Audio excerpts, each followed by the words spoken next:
Follow the Equestria Brotherhood by Wolf. Chapter 13 Monsters. The air was thick and musty as Neo slowly regained consciousness. He looked up at the peeling, dim ceiling, his vision slowly returning to him. He felt sore all over his body. He couldn't remember what had happened after the predator had bit him. That and what had happened to everyone else, and how they were doing.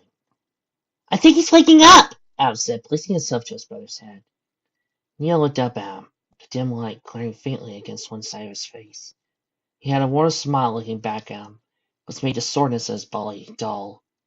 Allie leaned over and looked at Neo kindly. You were out for a long time. We almost thought you might not make it. Neo coughed a bit at the heavy air in the room. Where are we? Allie rested a bandaged hoof on his forehead and laid him back down. Shh! You need to rest, Secure softly told him. Neo didn't say anything. Instead, he just smiled back at her and laid his hand back on something that seemed leathery. Adam patted out his hoof and got up and moved to the other side of the room. The room they were in was small. Brown walls and a broken ceiling fan hung from above, and a lamp attached to a small battery powered it. It served only as the lighting in the whole room. There were two doors, both metal and green. A cot was attached to the wall, and a damaged desk was next to it. A small pile of supplies and assorted items were inside a few wooden boxes in the corner of the room, which had medical supplies and food. An odd dark pony with red stripes down his neck and body, with a gas mask hanging from his neck, was cleaning some sort of weapon attached to a saddle. Adam was next to him, inspecting the damage done to his duster. Great! I've only had this thing for a few days. It's already total. Look how big this hole is! The dark Pegasus looked down dully. Yeah, you get used to it. Adam pouted at him and turned to the metal pad laying next to him. Good news is, now let me take this out, get my back safe for the most part.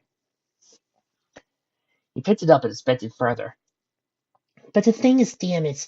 I probably won't be able to fix it till we get back to the bunker. Lou came up to the cell, poking curiously. Oh, when we get home, can I help, big brother? Adam smiled at the yellow Billy. Sure, Lou. Seikego went over to Neo and sat down, eyeing the many blood-stained bandages on his leg and body. Wait, big brother, you gonna be okay? He sat up stiffly, trying to ignore the soreness. I think so, Lou. I already feel better. She stared at him fondly with blue eyes. Mm-hmm. And I saw you did for the monsters, too. He cocked his head to the right, puzzled. You did? She knocked it back with a sledgehammer, which made it let go of us, Allie said, stepping in and patting Lou on the head. Without her, we probably wouldn't have made it out there alive. The dark pony sat to settle down on the desk and moved over to the boxes in the corner. His gear rattled and jingled gently as he watched the supplies. That one you have here is a real brave one. Not like the ones back in Equestria. No. Those little fools would pick up the thing and book it with their own knives, or at least the filets I've seen. Neo turned his gaze over to him and popped the game over the can of Sparkle Cola. And who are you, anyway? He threw him a hard stare. My name is Skyward Flame, and I saved us Sarayas. Neo laughed sarcastically. Yeah, thanks. Neo sat up straight. So, what are you doing out here, and why did you help us anyway? He shrugged. 'Cause I can, I guess. Neo looked down negatively. You helped us because you could? Is that the only reason you have? I have others, but that's my own business. Adam stepped in and went over to his brother, with a bottle in his mouth. It doesn't matter. As long as you have He motioned to Allie to take the bottle and give it to Neo. He smacked his mouth to get rid of the dust that was on the bottle. Hopefully with this health potion and other stuff we gave you, he should feel good as new in no time. Neo chuckled. By the way, how long have I been out?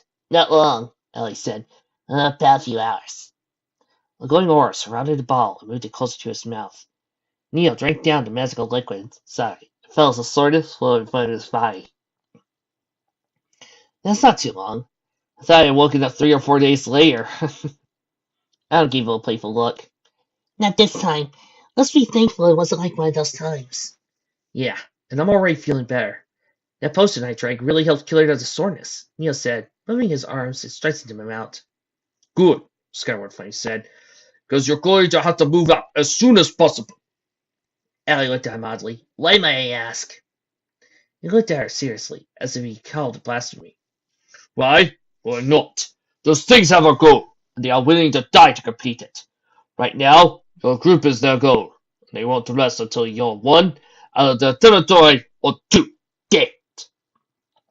Neo tried to stand up, but a weak feeling in his legs made it hard to move. Then what do you suppose we do? Those things will know we're out there, and there isn't any way we could go that won't know about. He smirked down. That's where you're wrong. The way I came in from is totally secluded. And best of all, those stupid metal things have no clue it exists. Neo gave him the same pessimistic stare. And how do we know we can trust you? Because you can. Or you can stay out here and wait to die. I would love to see you come up with another plan. Or does rotting here sound good to you? Neo looked down, feeling insulted. Well, the brother and I went over the plan while you're out. Adam nodded to him. I have the path marked on my pit buck and everything. The downside, though, is an old solar system, but it takes us right outside of town. And far enough away to get back to wherever you came from, he added. Lou's face lit up with joy, caused her tuck to hair. Oh, yeah, home! When we get back, can we play Cosmic Mother again? And play Sis and Him with the Space Monkeys with us? I'll play brother! She chanted, before looking over towards Neo with a happy look.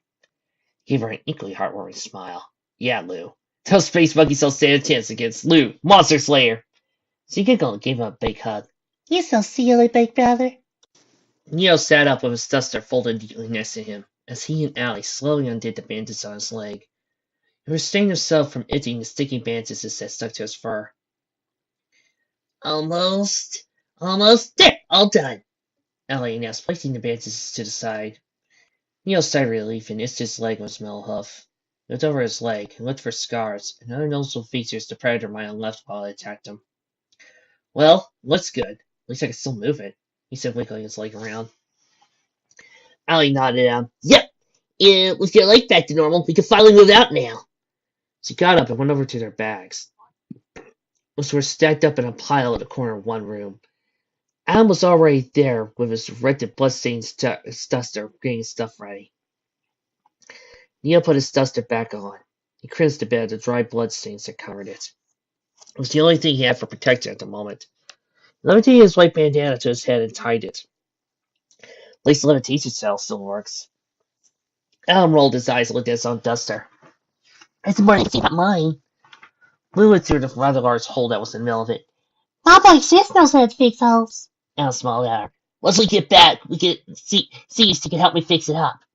She giggled and walked over to help Neo pack the rest of their things. Skyward Flame came around to one of the doors, holding back a small latch that covered a small peephole.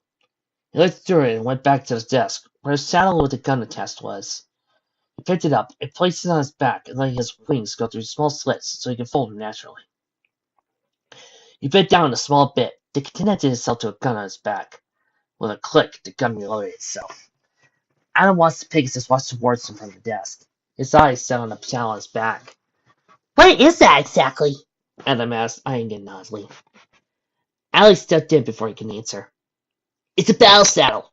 A what? Neo asked, while putting the last of his things on his back. A battle saddle. The things police like to use for weapons, preferably heavy weapons like this. Since we don't have the benefit of unicorns, we gotta use these saddles. Adam watched him unlock the metal green door by removing a large metal plate from the center. It's kind of like a levitation saddle. Nice levitating. You know, I totally am. Yep. This particular model is a gas rifle saddle. Found it here. Seems to be the only gun here that can kill those bastards. Skyward Flame put both foreholes on the door and pushed, causing the old rusted door to screech and rattle as it opened slowly. Once it was open, Skyward Flame went down a dark staircase that went down the old dusty part of the factory. Any more of them here? Neil asked. He shook his head. Kid, if there were more, trust me, they'd be gone by now. Hell, I was lucky to find this one. The rest of the group agreed with a faint murmur. Now, you all ready to move out? Lou said to her hoof raised. Yes, Lou, Neo asked a little feeling. I'm thinking about hammer. He looked at her oddly. Her hammer? Alan laughed a bit and ruffled her mane. The sledgehammer she hit the predator with. We brought it up here with us, and I promised her we'd take it back with us. Yay! She said with some Oppenheimer. Everybody but Skyward Flame laughed at their enthusiasm. Just make it quick. We don't want to wait too long. These things will patrol the section and factory soon. Alan went over to the room and found a rather large hammer and tied it off his back. Here we go, Luke! He corrected with a heavy smile. She looked worried, Liam. Is it too high, you think, big brother? Nope, he coughed. It's fine. She giggled. Okay, big brother. Skyward Flame interrupted the moment with a rude grunt. Listen, we don't have much time, so if you would, the door. Yeah, sorry, Adam apologized. Together, Skyward Flame led them to the old dark section of the factory. The structure moaned and creaked as they moved down to corroded metal hallways. Their hooves tapping on the cold floor, and the chilled air bristling against their coats as they followed the mysterious Pegasus. So, Neo asked him. He tilted his head towards him, slowing his pace. Yep, and keep it down if you're going to talk. Right, so what's your story? What are you doing here? He didn't bother looking at him directly. Instead, kept looking straight ahead. Business, he answered. Business? Yes. Anything more than that, and I might kill you. Neo gulped a bit. I see. What about you? The expression on his face quickly changed to a more friendly look. We're trying to get a super transistor for some honey. Then we're off to Arcannon. The look on his face changed at the word Arcannon. I see. Nice town. I was there a few weeks ago. The group started near the end of the hallway. At the end was a huge hatch with the word sewer system in bold yellow letters above it. Yeah, here it is. Your only way out, he said, placing a hoof on the large opening levers. Neo hopped up on the other lever and pulled it open. Neo's Skyward Flame pushed hard. It forced the old rusted seal open. Sweat built up on their brows, and the sash slowly came open. There, he said as the hatch slid fully open. He stepped aside, most of it was closed for the others to go down the hatch. Watch your step, and keep quiet as you go down. Neo went up to the hatch, first looking down the dark, moist hole. The smell of 200-year-old sewage filled the air, making him sick to his stomach. He put a hoof to his nose, hoping it would help him cope with the smell. Just as he put his hoof on the old iron edge, his ear twists. He paused along with everyone else for a moment to listen. The hell? Skyward Flame cursed quietly, letting his saddle waken up. What was that? Adam whispered. He lowered his weapon and turned to the group of worried his eyes. It might have been nothing. A rat rush, maybe. Just hurry up and get down. They turned back, and slowly they froze to the sound of a clank coming from the end of the hallway. The loud noise was followed by a stream of sparks cutting a hole in the door at the end of the hallway. Ah, sweat. Quickly! Down the hole! Now! The dark Pegasus barked while aiming his weapon. Neo jumped down and splashed at the bomb. He was knee-high in old sewage wire. What made matters worse, it was almost completely dark in the old tunnel. Lou followed Neo as he caught her and came down. Allie dropped her stuff and hurried quickly down to herself. Adam dropped his bags down the hole and started to make his way down. The hole the metal beasts were carving in the door was nearly complete. A hot, glowing ring formed in the old metal door. Aren't you coming with us? No, I have my own way out. Just go and don't stop! He yelled before spinning around and pushing Adam down the hole. He screamed at a random act and soon found himself covered with murky wire. Pegasus jumped up to the hatch and slammed it shut. The impact caused the hatch to automatically seal itself. It hissed as the final bar sealed on top of it. He sighed and braved his scouts rider over the final bow. He groused weakly. Two things done at once in my lucky day. The door the predators made fell open. Three horrifying, metal cat-like monsters came out from the newly created entrance. The group could hear the Gauss rifles' muffled blasts as they sat there in the dark tunnel. They looked at the hatch they came through, wondering if the strange pony who helped them would be all right. Neo turned to the endless dark tunnel behind him. He turned on his pit-black light. The sound of water slowly falling down the tunnel and filled the moist air. You heard him. We better move before those things find a way to get down here. Alan looked down with a grim expression. But we never even got to thank him for help. Allie patted Lou gently before she came up to Al and looked at him with bright blue eyes. Big brother, maybe we can thank him later. Maybe Big Sis can make him a cake later. We can have a pie, too. Despite the condition, he smiled at her and turned his pit-bug light. Maybe, Lou. Adam went up in front of Neo and pulled out his EFS. Tiny orange marker pointing down the endless tunnel before them. Like Father said, we better get going. They all marched down the foul-smelling tunnel, which personally smelled like poo gas. The darkness had a feel to it as they went along, as if it were alive, breathing, watching, hunting them. Allie didn't like the feeling, more so since the rumors of the monsters stalking, killing ponies rattled in her mind. So, Neo, she whispered, cocked his head back to answer her without breaking his stride. Yeah? He whispered back. I just wanted to talk, seeing we might be down here for a bit. Fair enough. What's on your mind? She gave him a sheepish look. So, well then, how did you get your cutie mark? He looked puzzled and was uncertain to say, well, I took the cat's test, just like every pony else. Paused for a moment, looked at his black compass rose cutie mark. I finished the test, and, well, there it was. I'm not even sure what it stands for, but it's just there, and so far nobody tells what it stands for. See, nodded. Do you have any clue what it stands for? Even a tiny hunch why it might be? No. I looked in every book we had about cutie marks, but none of them had anything on mine. He said, shaking his head doubtfully. Ha! By the way, what's a cat's test anyway? He smiled later. I'll tell you later, when we're not underground and knee-high in poo water. She chuckled at his statement, taking into account their situation and how true it was. It was humorous in a way, and it did well to make her think of it than think negatively. What about you? Neil asked. Oh, I got my cutie mark one day when I had written a little speech for my parents. Then, poof! After I was done, there it was. So what does it mean? She glanced at her cutie mark. It consisted of a white dove holding an ivy in its mouth with a heart behind it. It stands for peace and reason. In fact, I'm quite the leader back home, she said in a proud manner. Oh, Neil said, surprised. Didn't think you did that sort of thing. See, Nav, I ran for mayor twice. The only reason I didn't get it was because my friends, Newt and Cat. So I just helped the community any way I could. Salvaging, helping travelers, fixing up the town. He smiled at her warmly. What about now? Do you plan to go back and see your friends back in Mayton when this is all over? She pressed over her brown hair to the side. Yeah, if we make it out there, yeah. When this is all over, I'll go back to Mayton and go looking for a mayor again. She buzzed faintly, feeling weak in her stomach as she thought, do you think you could, get together when this is all over? He thought about what that might be like. House in a town, her mother visiting, Adam trying to find some pony. The very thought made him feel warm and at peace inside. When all went well and their mother came back, then that future might just be possible. Yeah, I would like that. Allie, what do you think you're doing? You're pinning a target on your back! Back up! Back up! Suddenly, he bumped into Adam, who seemed to stop. He staggered forward, trying to reclaim his balance before falling to the old murky wire. Hey, what happened? Neo asked. Adam looked back at the group, then put up in the house with a ladder connected to it. Is that the exit? Ellie asked, looking up at the rusted iron hats. He nodded at her go. Yep, we have to climb a ladder again. Great, he whimpered. Neo pounded on the back of the ground on his face. I'll go first if you want.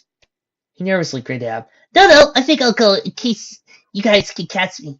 Adam is like 6 feet up. That's a lot taller than you think. Neo chuckled and put his hoof around his shoulder.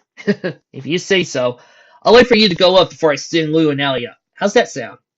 Adam continued to eye the rather short ladder cautiously. All right, just please don't let me fall. Lou came out to him and hugged his leg.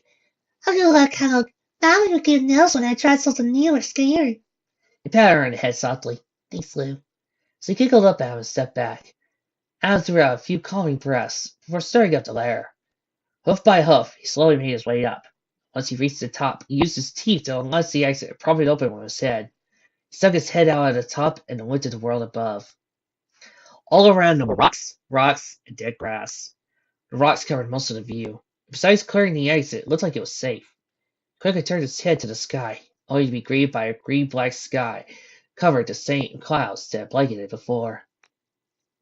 He took a long breath of the dry, cold air, and even though it was musty, it's much more easy to catch the breath of the outside air than the air in the sewer. Climbed out of the hole and into the dry clearing.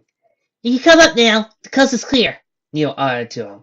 Inside the sewer. Right. Looked at Lou, came up to him first. She had a rather confident look on her face. You ready to go with Adam, Lou?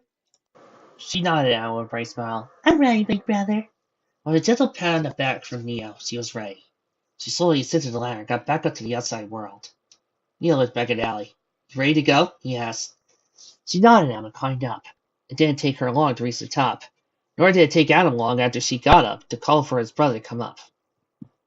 Neo climbed up the first few steps of the ladder, and midway up, he looked back down the dark, empty tube that came down. In his mind, he thought of that odd pony that they met. He thought what his motives were, or he made out all right. Brother, you coming up? Adam asked from above the exit. He stared back into the abyss once more for a moment before answering, Yeah, one sec. He turned to finish climbing up the ladder, back into the outside world above. Once he felt the cool, dry breeze press against his coat, as he took a deep breath of somewhat fresh air. Allie and Adam closed the hatch to the sewer and turned the large seal on the top to lock it. You know, the out here isn't bad once you've been down there for a bit, chuckled. Adam agreed with a nod. Yeah, much rather fight raiders than stay another 10 minutes down there in that place. Allie looked up at the sky, while Neo and Al looked at their pit bugs for their bunker's location. Lou watched the small screens on their wrists and marveled how cool they were.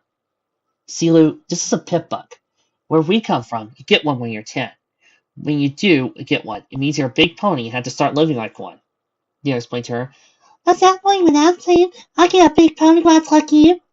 Neo laughed at her. Maybe. I might get you one when you're 10 if we visit. Cool! She exclaimed as she looked in the air.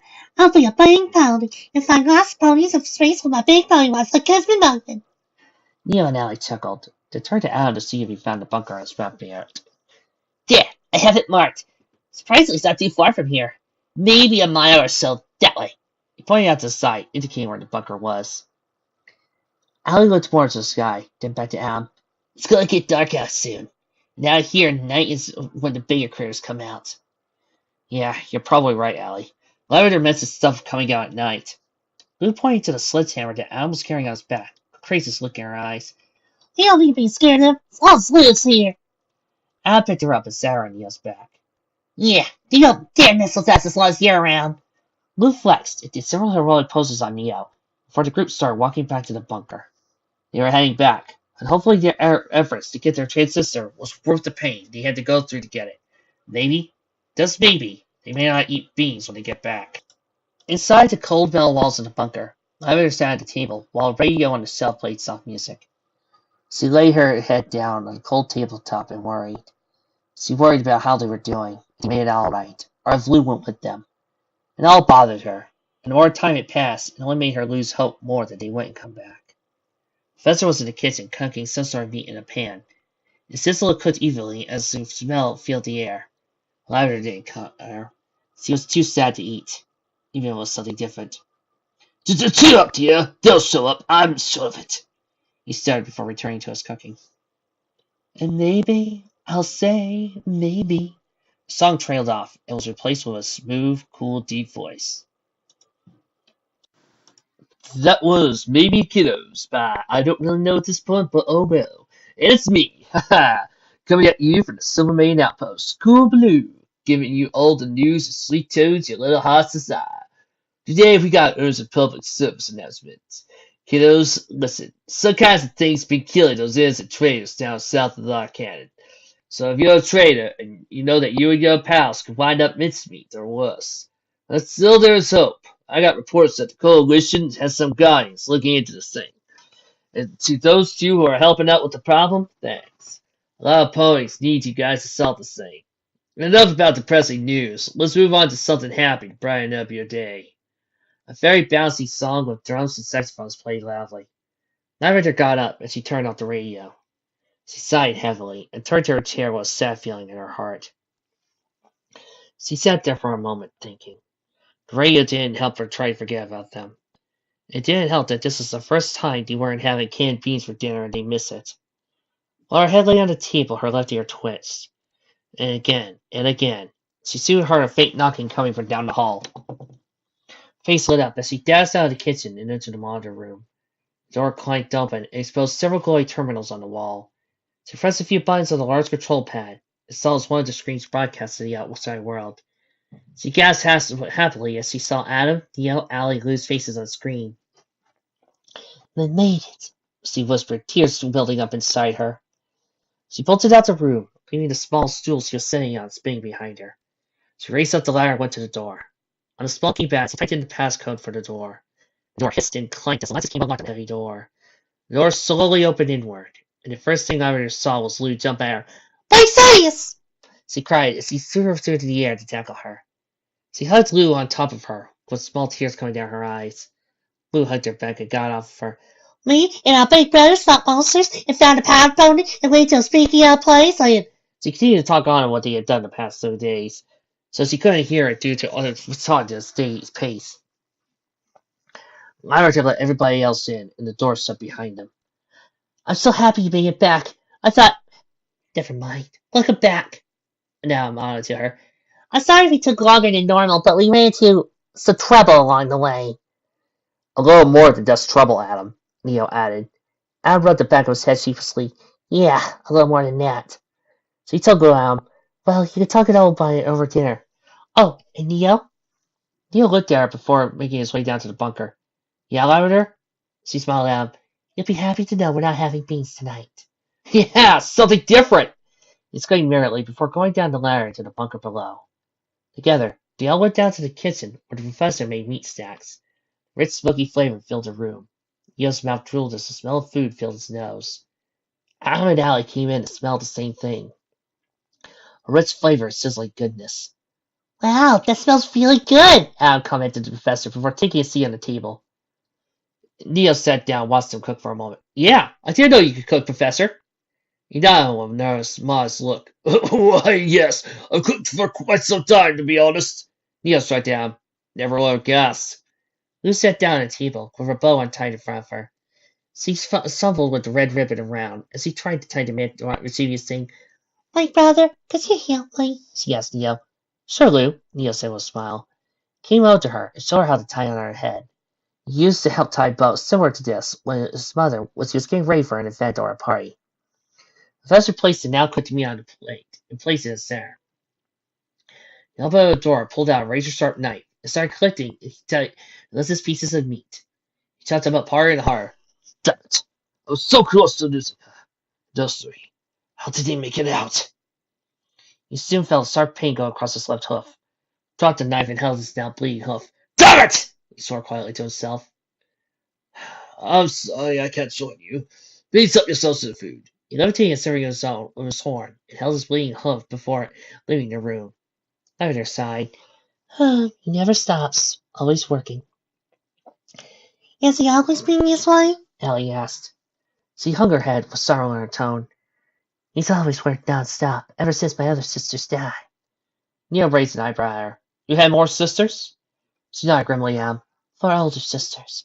Each one of them got sick and died like my mother. I never really got a chance to meet since I was just a foal when they were around." Adam patted on her back. "Sorry for your loss. I never knew my father if it counts." Neil frowned in the midst of his father. "You don't want to know about him either. He's a lying bastard who didn't love Mom at all. I'm glad he's gone." "Neo, he's your father. You shouldn't talk about him like—" "Never mind. Let's stop talking about it." Ledger interjected. They all ate their food. Once in a way, cleared some of the bad feelings away. "Lavender, where did your father get the meat?" Neil asked with food in his mouth. "Oh, he says he goes hunting every now and again. Brings back some wild animals and stores them downstairs." "I see. When I see him again, I'll need to give him a transistor. Then me and Adam can go look for the sign." "You sure? You don't want to end up with trainer pony we have in the spare room." Adam perked up a bit. "How is she doing anyway?" "Fine. She's still recovering, but she should get better soon." "Tomorrow I can talk to her and see what she knows about this monster.